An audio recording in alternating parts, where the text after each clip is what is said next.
ये देखो, ये एक ही तस्वीर रह गई है मेरे पास, और खुशकिस्मती से इसमें सारा मौजूद है। वही है, मगर काफी मुख्तलिफ नजर आ रही है इसमें। हर इश्क में खुदगर्जी का पहलू होता है मेरे दोस्त। हम जिससे मोहब्बत करते हैं उससे ये उम्मीद रखते हैं कि वो कभी तब्दील ना हो, लेकिन ऐसा मुमकिन नहीं। मैं बहुत पसंद करता था इसे, बहुत ज्यादा, मगर फिर ये अचानक कहीं गायब हो गई। कोई खबर नहीं मिली कि कहां चली गई आखिर। बहुत ढूंढा मैंने। जानता हूं दोस्त।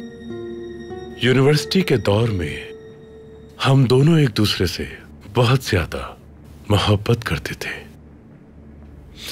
मैंने कोई बड़ा ख्वाब नहीं देखा था, बस इसके साथ जिंदगी गुजारना चाहता था और इसी के साथ मरना चाहता था।